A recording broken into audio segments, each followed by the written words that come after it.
How an ordinary teacher retired at 45 without a big salary or inheritance.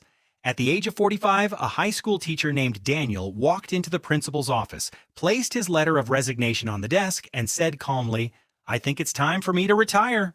The principal laughed, assuming it was a joke. A teacher's salary in his town barely doubled the minimum wage. There was no family inheritance, no side business that suddenly took off. All he had was the same monthly paycheck for 20 years at Krabarstaddir. And it turns out, one habit that was enough to make him financially free before most people even start thinking about retirement.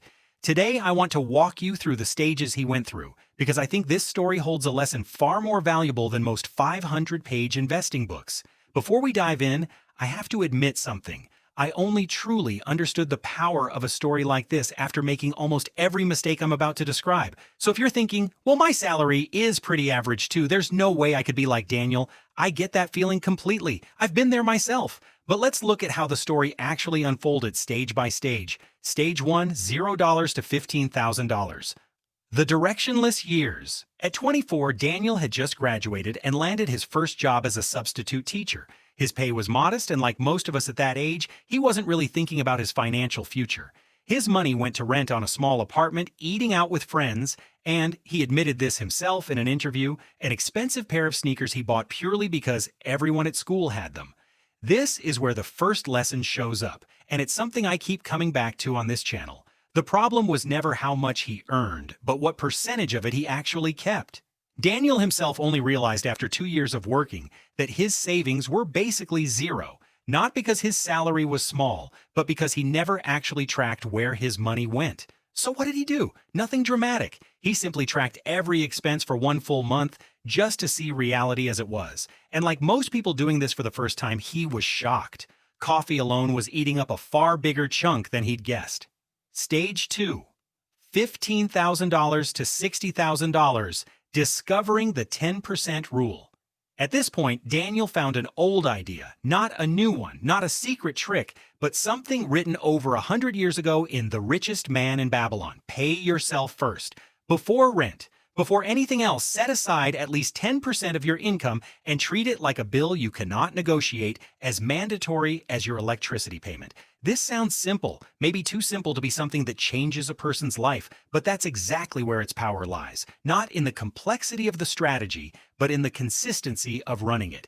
Daniel set up an automatic transfer so 10% of his paycheck went straight into an index fund every month, before he even saw the number in his account. And here's what I think is the most important part of this whole story. When the market crashed, and it did crash in the early years of his career, he didn't stop. He didn't even check his portfolio every day. He treated falling prices as a discount, not a disaster. Remember what Warren Buffett once said? That the stock market is a device for transferring money from the impatient to the patient. Daniel, without ever reading that line word for word, was already living it by instinct. Stage 3, $60,000 to $180,000.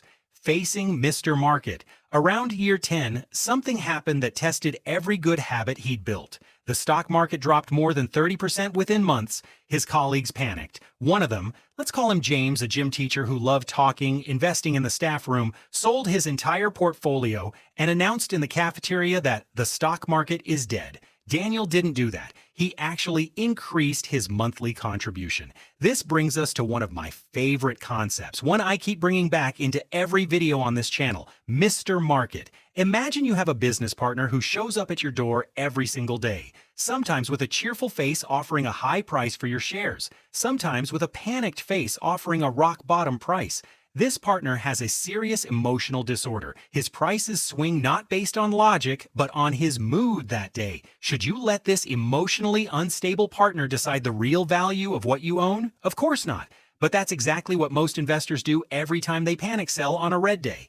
Daniel understood, maybe without ever using this exact language, that today's price is not a reflection of the true long-term value of a business or an index fund.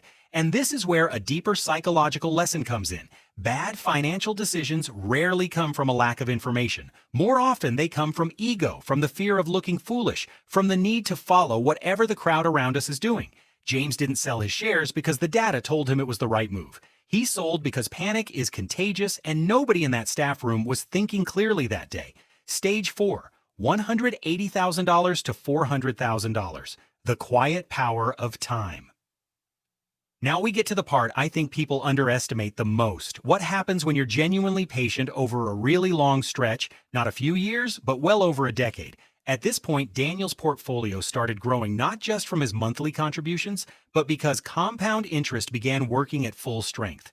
It's a phenomenon that's hard to grasp intuitively. The growth in the early years feels slow, almost boring, but at a certain point the curve bends sharply upward. Charlie Munger once said the first rule of compounding is to never interrupt it unnecessarily.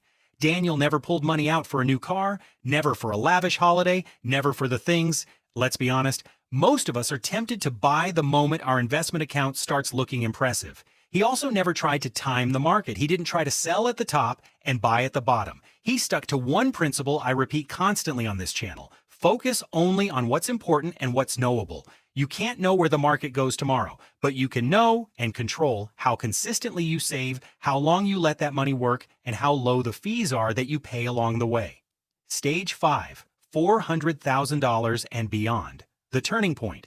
And finally, at 45, the number in Daniel's portfolio reached a point where his passive income, calculated conservatively using a safe withdrawal rate of around 4% a year, exceeded his living expenses. Not because his salary was huge, not because he found some miracle stock that shot up 1,000% overnight, but because for 20 years he did the same thing over and over, without drama, without panic, without trying to outsmart the market. When he told his colleagues, many didn't believe him. How could a teacher on an average salary retire earlier than an executive earning triple his income? The answer is simple, though not easy to live out. That executive might earn more, but he also spends more. And what actually determines financial freedom isn't how much you earn. It's the gap between your income and your expenses and what you choose to do with that gap. So what can we learn from Daniel? First, start early, even with small amounts, because time is the main fuel behind compound growth. Second, treat saving as an obligation, not whatever's left over at the end of the month. Third, don't let Mr. Market, with all his mood swings, make your decisions for you. And fourth, maybe the most important one, patience isn't a natural talent, it's a trained habit, just like a muscle that needs to be used regularly to stay strong.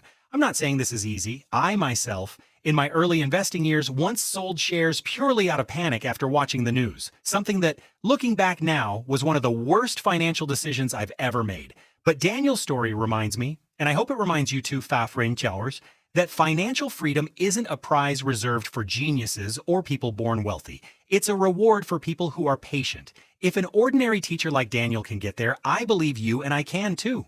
If you found this video useful, help your fellow investors by sharing your own experience in the comments. Maybe you have your own version of Daniel's story, and who knows, it might be exactly the motivation someone else needs today.